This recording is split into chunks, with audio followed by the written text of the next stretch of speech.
Et c'est parti. Bienvenue à toutes et à tous sur ce webinaire. Quels sont les clichés sur le métier en EHPAD? Donc, ce webinaire se déroule dans le cadre du salon Emploi Mobilité Publique qui est organisé par la préfecture de région Occitanie et plus spécifiquement par la PFRH. Nous sommes bien sûr aidés dans ce salon emploi mobilité publique et accompagnés par des employeurs publics des 3 versants de la fonction publique qui ont accepté d'animer des webinaires. Et puis également nos partenaires opérateurs de l'emploi, France Travail, etc., qui co-animent également des webinaires avec nous aujourd'hui. Donc aujourd'hui, on a une journée en distanciel avec des webinaires toute la journée qui sont enregistrés et accessibles en replay, comme je vous le disais, sur la chaîne YouTube de la PFRH Occitanie. On les mettra en ligne dans les prochains jours. Et puis, j'essaierai de penser à la fin à vous remettre le lien de la chaîne YouTube dans la discussion publique.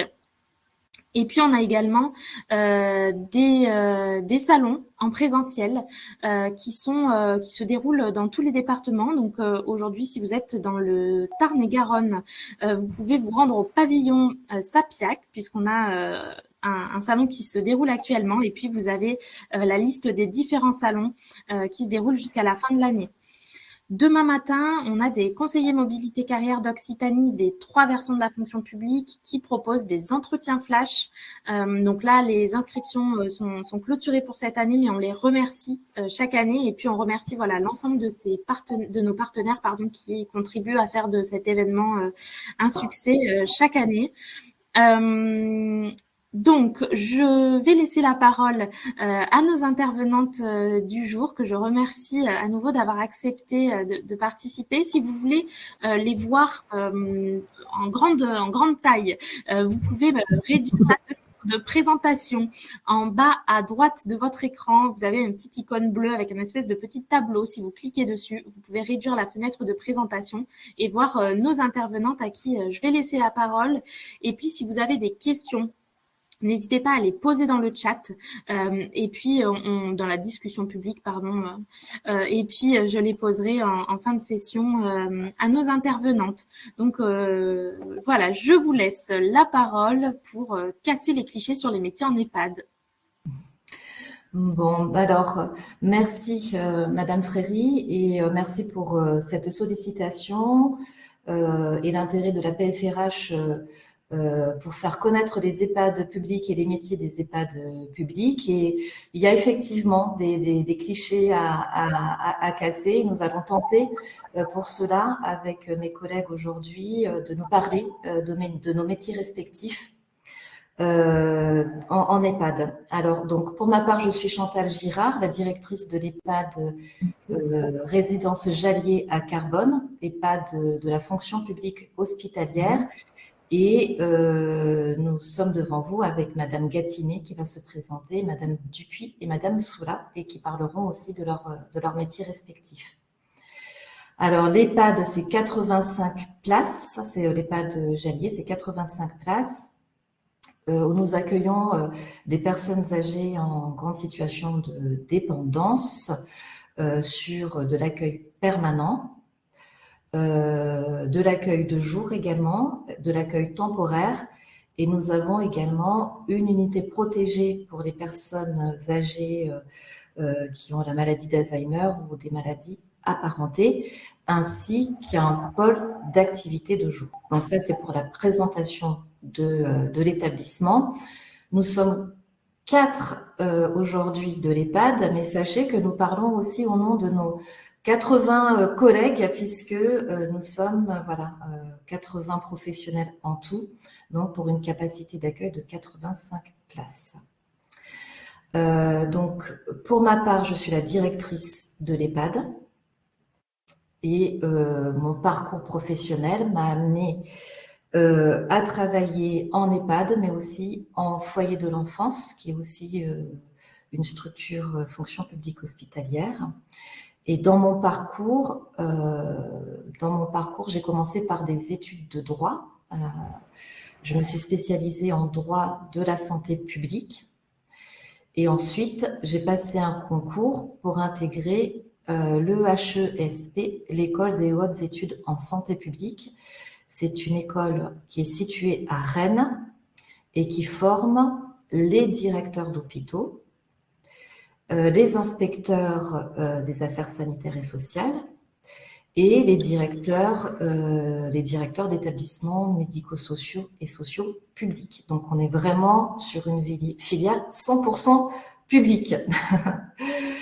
Et ce qui me plaît dans ma fonction de direction, ça fait 20 ans que j'exerce ce métier, ce qui me plaît dans la fonction de direction, c'est d'abord la créativité qu'il y a dans ce métier, puisque au travers des problèmes qu'une direction doit résoudre, ça fait appel aussi à de la créativité, voir quelle est la bonne solution, quel est le bon niveau de résolution d'une problématique. Ça demande effectivement d'être inventif, d'être créatif. La dimension créative peut se retrouver aussi au travers de la création de projets, de création de services. Par exemple, en ce moment, avec mes collègues, nous créons un dispositif de médiation animale dans l'EHPAD. Donc, des animaux, un chien, voire des lapins par la suite, avec lesquels nous allons travailler et faire intervenir auprès des résidents. Et donc, on part de zéro et il faut créer le dispositif. Ce que j'aime aussi, c'est la dimension pluridisciplinaire, parce qu'on est amené à travailler avec des personnels médicaux, infirmiers, des collègues administratifs, psychologues, psychomotriciennes, animatrices, et qu'en fait, cette pluridisciplinarité, elle permet de croiser les regards et souvent aussi d'ouvrir nos perspectives, notre façon de comprendre une institution. Et pour terminer, une des grandes satisfactions dans le métier, c'est bien sûr le sentiment d'utilité sociale, puisque voilà, il n'y a pas besoin de l'argumenter, de l'expliquer, mais c'est un métier avec une forte utilité sociale. Voilà, j'ai essayé de suivre la trame, donc voilà, je tiens à laisser aussi du temps à chacune de mes collègues. Juste une petite question facile. Oui, à peu près facile. Pour vous, c'est quoi les principales compétences, qualités qu'on peut attendre sur votre poste? Vous avez parlé de la créativité. Est-ce qu'il y a des choses, des bagages précédents avec lesquels on peut arriver sur ce type de poste qui sont utiles? Alors, il y a des compétences techniques, évidemment, c'est celles que nous apprenons en formation, la gestion des ressources humaines, la gestion des finances, la conduite de projet, la démarche qualité. Ce sont tout ce qu'on peut apprendre à l'école, puisque le métier de directeur d'établissement social et médico-social est un métier hyper polyvalent. Et ça, c'est une des richesses aussi du métier, c'est qu'on on est amené à toucher à s'intéresser à plein de domaines pour lesquels on n'est pas forcément des experts. Moi, je suis pas une spécialiste de la gestion financière, et par exemple, ma collègue Corinne Dupuis connaît beaucoup mieux les aspects, les aspects de financement, de recettes. Mais par contre, en termes de justement de partage de compétences, c'est très riche, et le directeur est quand même amené à piloter ces fonctions-là. Donc ça, c'est les aspects techniques, les compétences techniques, mais les compétences les plus importantes, ce sont les compétences de ce qu'on appelle les soft skills, la communication, l'écoute, le dialogue, la gestion des émotions, la gestion des conflits, parce que les équipes ont besoin avant tout qu'on les écoute, et qu'on les écoute authentiquement, sincèrement. Ce sont les équipes qui sont expertes de leur domaine de compétences. Je ne suis pas aide-soignante, je ne suis pas infirmière. Donc, c'est vraiment les équipes qui sont expertes de leur métier. Après, il revient au directeur voilà, de proposer des espaces d'écoute, de réflexion, de mise au travail pour que cette expertise soit au service du résident. Donc, les compétences humaines avant tout. Merci beaucoup, Madame Girard. On laisse la parole à vos collègues, du coup, si elles veulent se présenter. Peut-être. Bon, mais je vais prendre la parole. Donc, moi, je suis Corinne Dupuis et je suis adjointe des cadres à l'EHPAD donc de Carbone. Ça fait 34 ans que je travaille dans cet EHPAD. Donc, j'ai commencé par être adjoint administratif pendant quelques années et puis j'ai fait une formation pour être adjointe des cadres. Voilà. Donc, mes missions, c'est la gestion administrative et les ressources, la gestion financière et comptable. Et voilà, on est aussi un appui un petit peu pour la direction aussi. On rédige des notes, des rapports, on tient à jour des tableaux de bord et voilà. Les qualités qu'il faut avoir, à mon avis, c'est bon. Déjà, il faut avoir la connaissance un petit peu du statut de la fonction publique hospitalière. Il faut avoir des capacités relationnelles, ce qui est quand même important. Des capacités d'organisation aussi. L'esprit d'équipe, là, pour moi, c'est très important, l'esprit d'équipe. Et ensuite, la maîtrise des logiciels de métier et de bureautique. Voilà. Pour moi, c'est un métier qui a du sens parce qu'on est au service des usagers, des familles, du personnel aussi, beaucoup. Et on contribue à une mission d'intérêt public. Donc ça, c'est important aussi.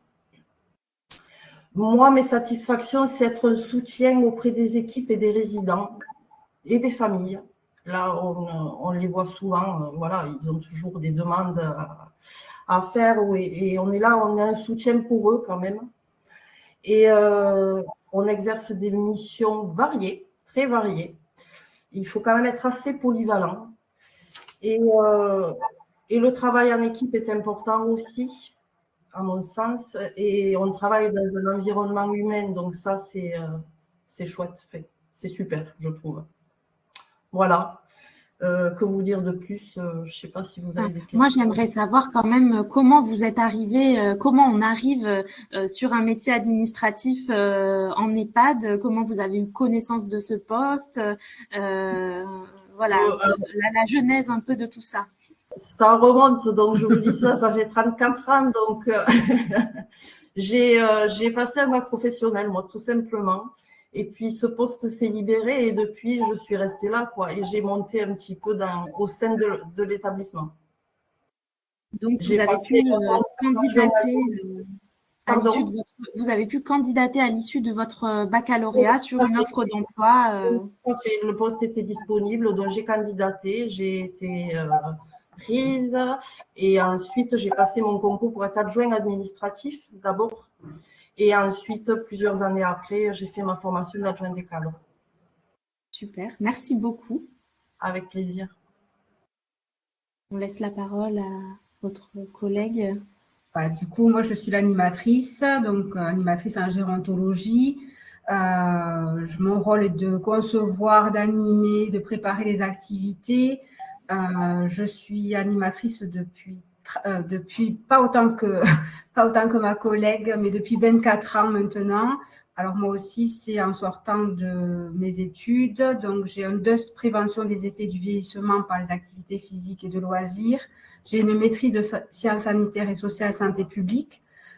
Et à la suite de ma maîtrise, il y avait une offre d'emploi jeune et je suis rentrée en tant qu'emploi jeune à la maison de retraite.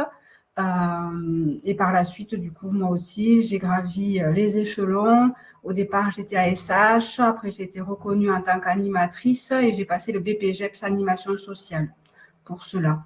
Voilà. Voilà un peu mon parcours. Je suis rentrée dans la fonction publique aussi par hasard, voilà, en tant qu'emploi jeune au départ, et je suis restée, je suis attachée à ces valeurs, bien sûr, de respect, de solidarité, de service à la personne, bien sûr, oui, je crois qu'on est quand même attaché à notre établissement et aux valeurs de la fonction publique hospitalière. Pour les qualités, mon travail, il est très polyvalent aussi. On fait plein de choses. Il faut être à l'écoute, il faut avoir de la patience avec les résidents, envers les collègues aussi, de la créativité. Il faut être assez diversifié. Le travail est très diversifié. Voilà, il faut être aussi avoir de l'empathie, de la bienveillance envers les résidents. Les résidents, ils sont tous les jours différents et il faut s'adapter. Une capacité d'adaptation assez importante aussi. Alors, c'est vrai que mon travail est particulier, je suis toute seule au sein de l'établissement en tant qu'animatrice, mais je travaille avec tout l'ensemble de mes collègues, que ce soit ma collègue secrétaire, en passant par la direction, bien sûr, et ma collègue Emmanuelle Gatinet, cadre de santé aussi. J'ai besoin de l'ensemble de mes collègues pour pouvoir avancer et travailler avec les résidents. Et du coup, c'est quoi le quotidien d'une animatrice en EHPAD? Ça ressemble à quoi? Comme je le disais, c'est très diversifié. Donc, ça peut être des activités, surtout les après-midi. En tout cas, on propose des activités différentes pour que chacun puisse y trouver, en tout cas, quelque chose. Le résident, en fonction de ses besoins, en fonction de ses capacités, bien sûr, on s'adapte. Donc, on propose des activités. Ça peut être des quiz musicaux, ça peut être des ateliers cognitifs. Je propose aussi des ateliers gymnastique douce en fonction par rapport à mon DEUS, bien sûr. Donc, ça, c'est toutes les semaines. Donc, c'est varié et c'est tous les jours différents. Merci beaucoup. En tout cas, ça donne envie. On pense à nos futures reconversions. Je n'ai pas parlé aussi des liens intergénérationnels, mais c'est aussi très, très important. On accueille des jeunes, des enfants de l'IME, par exemple de Marc Favre. On a quand même des projets avec la compagnie aussi de théâtre. Donc, on essaie d'ouvrir au maximum, en tout cas, la maison de retraite pour que ça soit un lieu de vie. Et c'est vrai que vous parliez de clichés, l'EHPAD, il y a quand même encore ces clichés où on pense que c'est encore un mouroir. Il faut ouvrir la porte de la maison de retraite pour montrer qu'on est ouvert sur l'extérieur. On accueille le comité des fêtes de carbone. On fait plein de choses avec les associations de carbone aussi. Donc, c'est un lieu de vie, avant tout un lieu de vie et une prise en charge globale du résident. Je pense à mes collègues, bien sûr, aides-soignantes par rapport aux soins, mais on est dans le soin global et une prise en charge globale du résident. Et voilà. Merci. Merci pour ce témoignage, c'est toujours très intéressant. Je vois qu'il y a des questions qui arrivent dans la discussion, on les posera à la fin, comme ça on vous garde un peu en haleine jusqu'au bout. Madame Gatinet, je vous laisse la parole. Oui, bonjour. Alors, donc, moi, je suis Emmanuelle Gatinet, je suis cadre de santé dans l'établissement. Je suis au sein de cette EHPAD depuis 12 ans, puisque j'ai débuté en tant qu'infirmière dans cet établissement. Donc, auparavant, en fait, mon parcours, ça fait 23 ans que je suis infirmière. J'ai exercé 11 ans dans le sanitaire au sein du CHU de Toulouse dans différents services. Et puis, j'ai découvert après le médico-social. Donc, j'ai intégré l'EHPAD de Jallier comme infirmière. J'y ai exercé 7 ans. Et puis, j'ai eu cette opportunité de pouvoir évoluer. J'ai été nommée infirmière coordinatrice, fonction que j'ai exercée pendant 4 ans.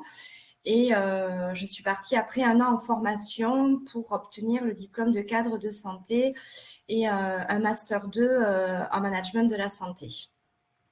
Voilà pour mon parcours. Donc, moi, j'ai rejoint la fonction publique hospitalière en janvier 2003 et j'y suis depuis.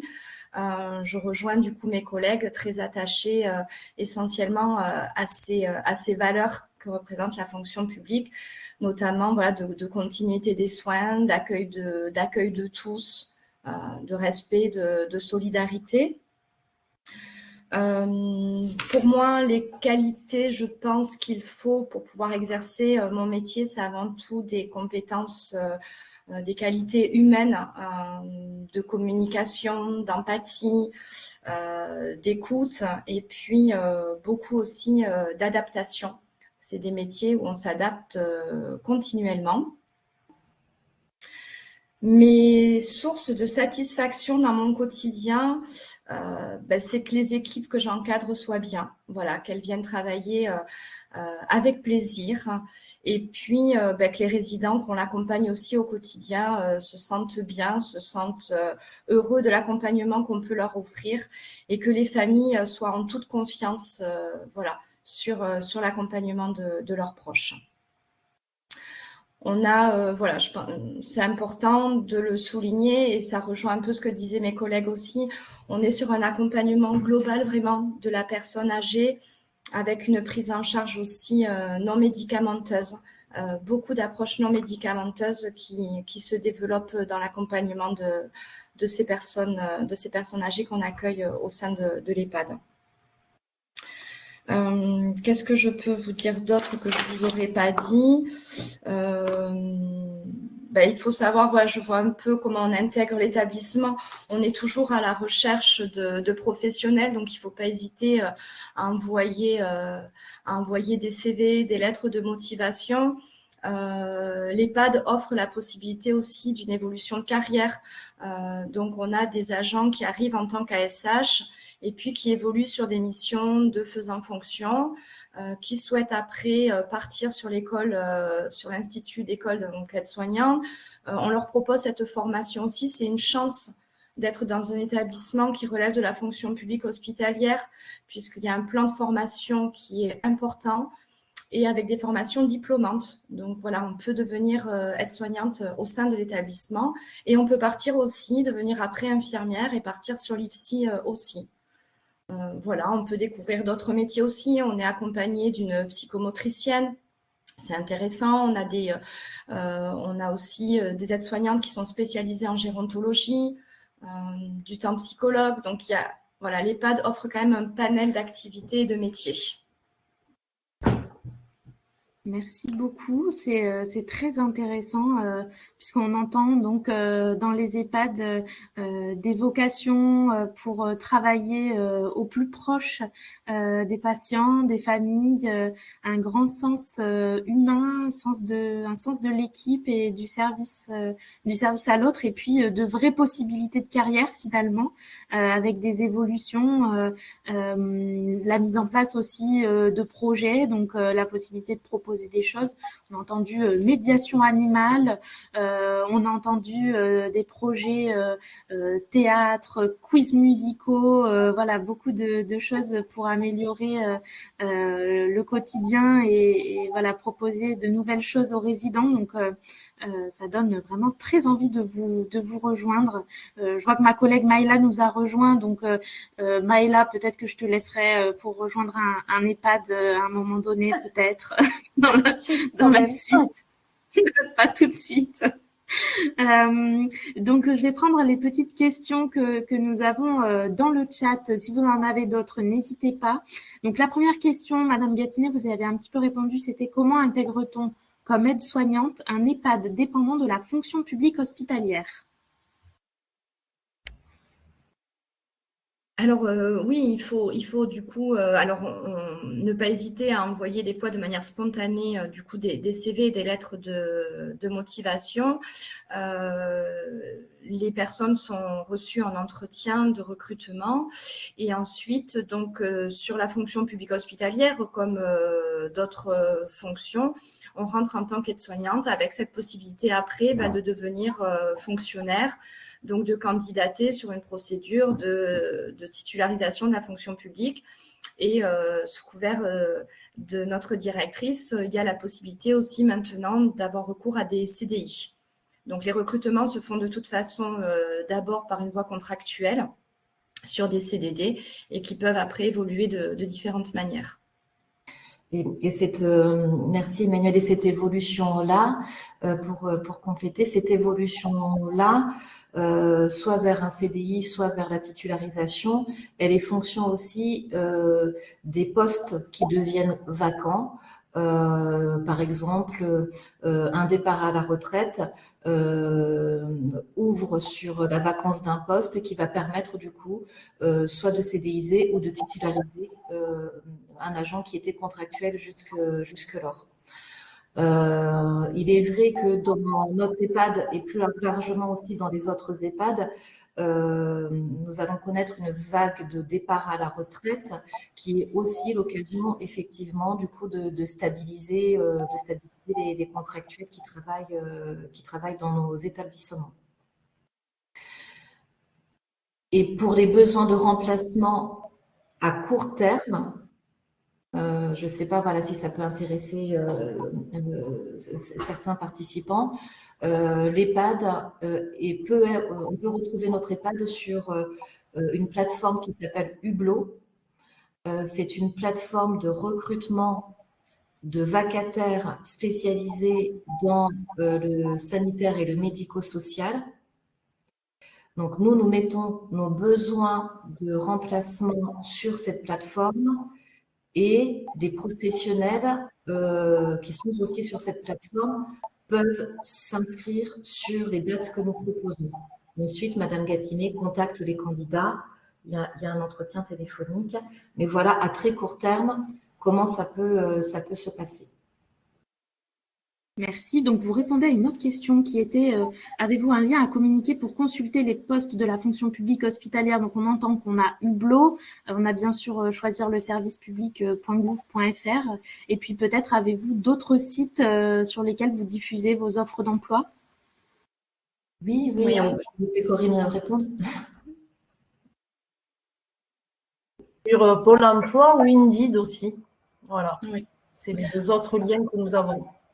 On travaille en partenariat avec France Travail, qui font le lien aussi de nos offres d'emploi.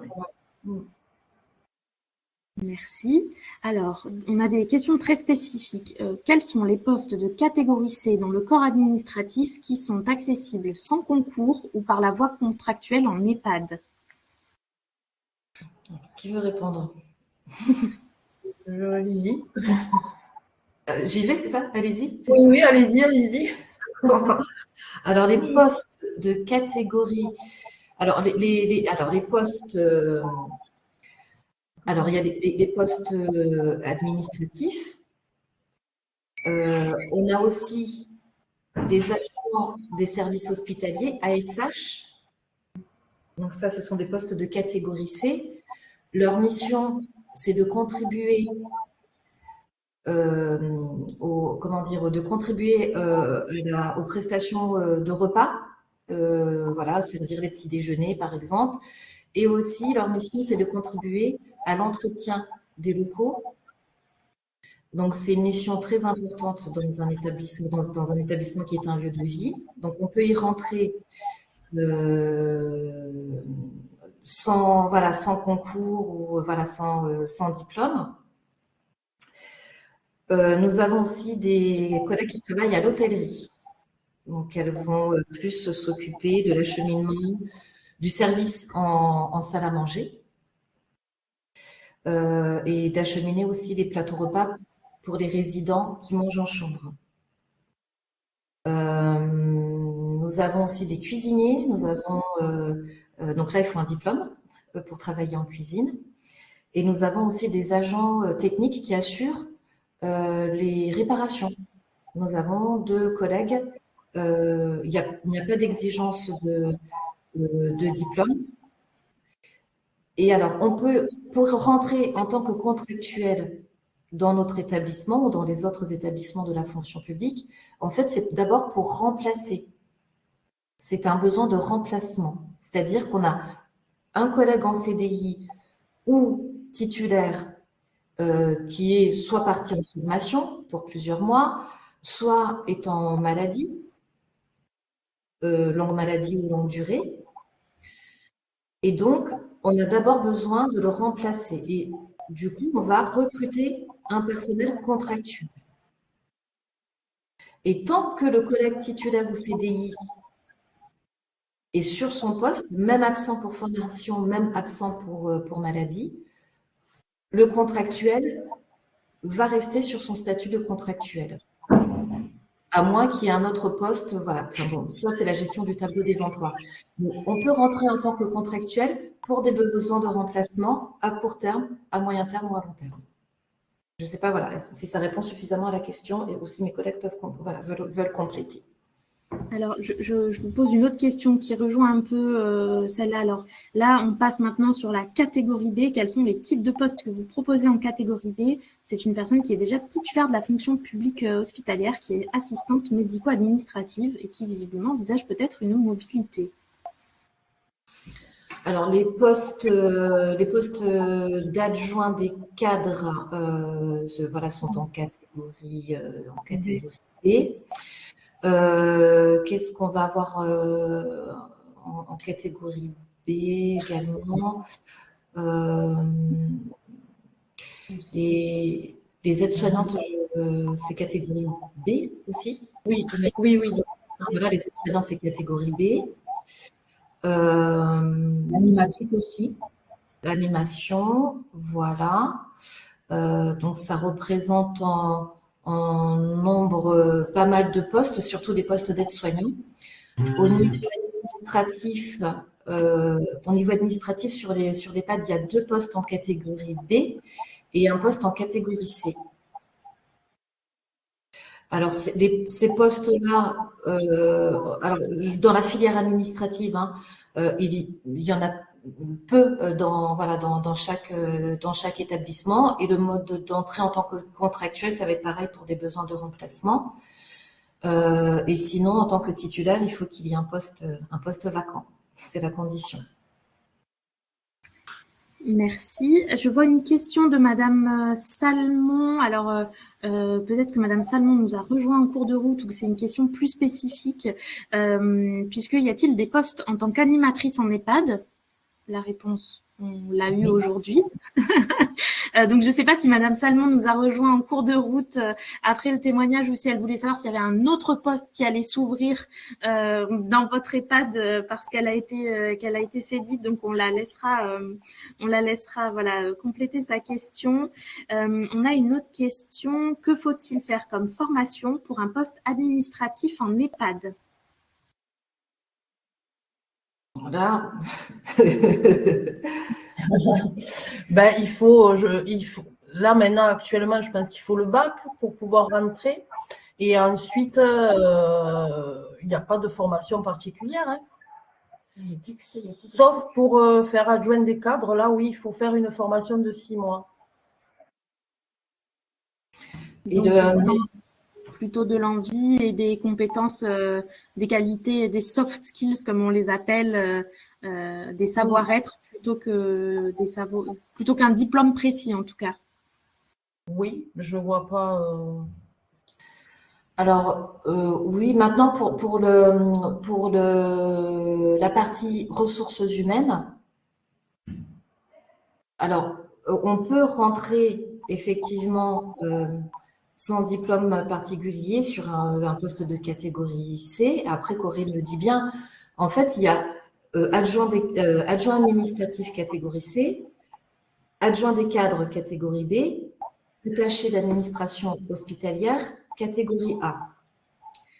Bon, dans la fonction publique, il y a quand même peu de postes d'attaché d'administration hospitalière. C'est surtout dans des très gros établissements qu'on peut trouver ces postes-là. Et ce qui est intéressant dans la fonction publique, c'est qu'on peut se former, en fait, progressivement. Et alors, par exemple, les ressources humaines, il faut quand même, il faut quand même connaître le statut de la fonction publique hospitalière, c'est ce que disait Corinne, et ça va passer par des formations. Alors, soit qu'on a pu faire avant, enfin voilà, il y a notre collègue sur le poste en ressources humaines a fait des études en ressources humaines, mais pas spécialement dans la fonction publique. Vous voyez? Donc lui, il arrive dans la fonction publique, il connaît pas. Il est en train d'apprendre le statut de la fonction publique hospitalière. Donc, il y a aussi, voilà, c'est vrai que la fonction publique, elle offre cette possibilité de se former progressivement. Et ça, je trouve que c'est aussi une opportunité, voilà, pour les demandeurs d'emploi. Et Madame, donc merci beaucoup pour cette réponse complète. Madame Salmon nous dit qu'elle vient d'arriver sur le webinaire, donc je vais vous remettre le lien vers la chaîne YouTube de la PFRH. Vous pourrez regarder le replay et le super témoignage de notre animatrice en EHPAD qui est présente aujourd'hui, qui nous a fait le plaisir d'être présente et qui vous donnera sûrement très envie voilà, de rejoindre ce métier-là. Donc je vous mets le lien. D'ici quelques jours, on mettra le replay de ce webinaire. N'hésitez pas à aller le consulter si vous voulez en savoir plus. On a encore quelques questions. Où postuler si l'on souhaite faire un stage dans l'aide à la personne dans le domaine de l'hygiène?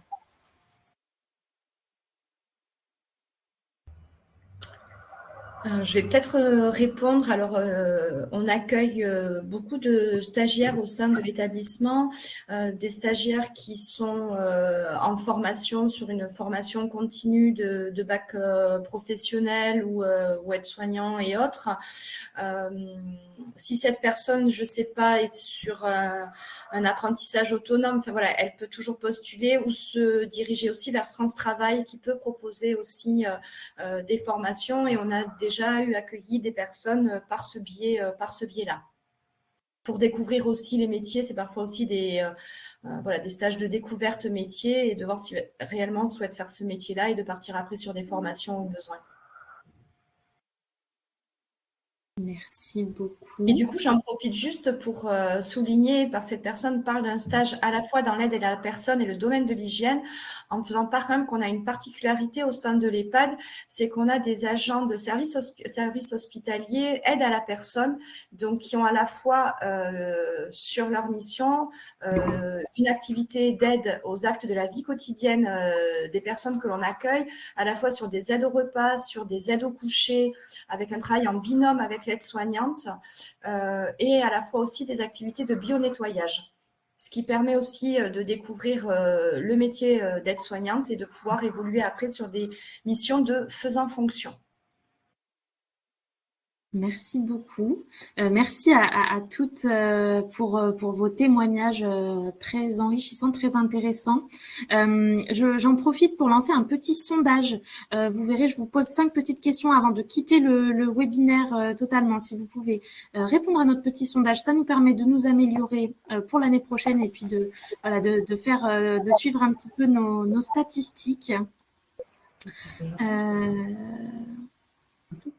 Voilà, n'hésitez pas, je reprends si tout fonctionne, à répondre au petit sondage avant de nous quitter.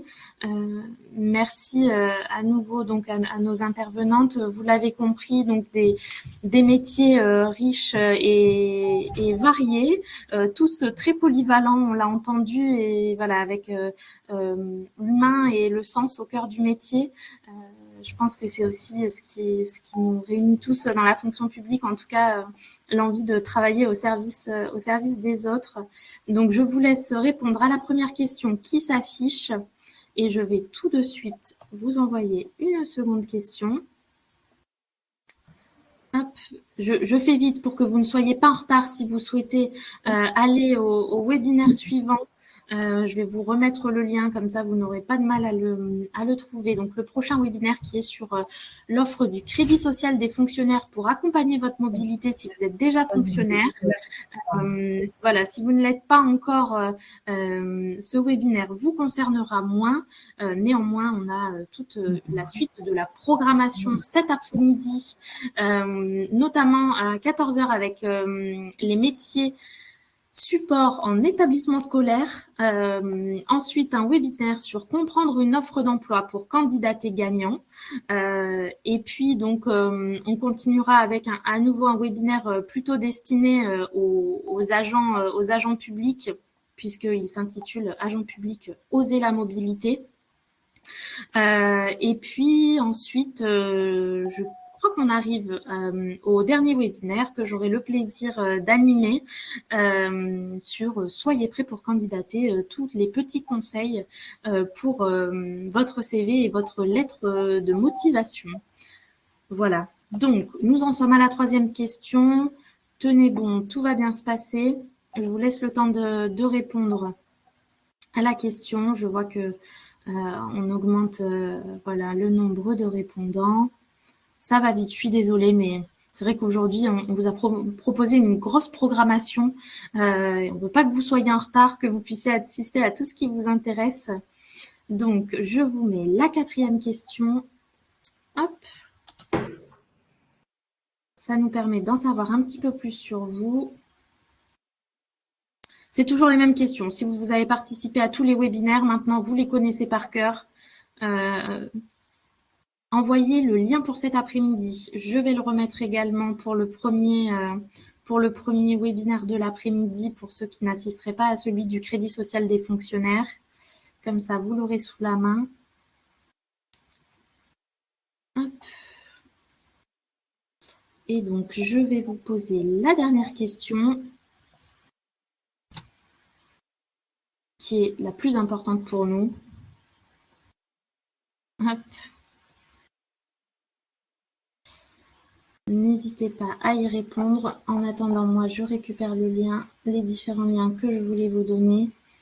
Donc, hop, l'offre du Crédit social des fonctionnaires.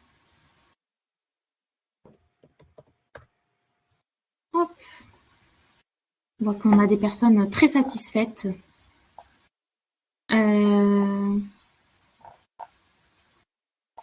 Merci, je vois que vous répondez aux questions dans le chat. Vous êtes vraiment de super intervenantes. Très polyvalentes, vous l'aviez dit. C'est parfait.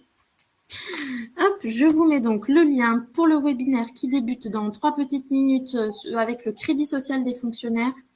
Et hop, je vous colle le lien également pour le webinaire de cet après-midi sur celui à 14h sur l'aventure en établissement scolaire sur les fonctions support. Et voilà. Et je n'ai plus qu'à... donc, vous serez obligé de copier-coller parce que le lien cliquable n'a pas fonctionné. Je n'ai plus qu'à remercier l'ensemble de nos intervenantes voilà, sur ce webinaire qui nous ont en tout cas donné envie d'en savoir plus sur ces métiers en EHPAD et qui nous ont permis de déconstruire un certain nombre de clichés. Je pense que voilà, on repart tous un peu grandi de ce webinaire et en tout cas, ça donne envie de découvrir votre environnement. Merci à tous nos participants pour vos questions et votre présence ce matin. Et puis, je vous souhaite à tous et toutes une très bonne journée. Merci beaucoup. Merci à vous. Merci. Merci. Au revoir, merci. Bonne journée, au revoir. Merci. Bonne journée. Au revoir. Au revoir, merci. Bon.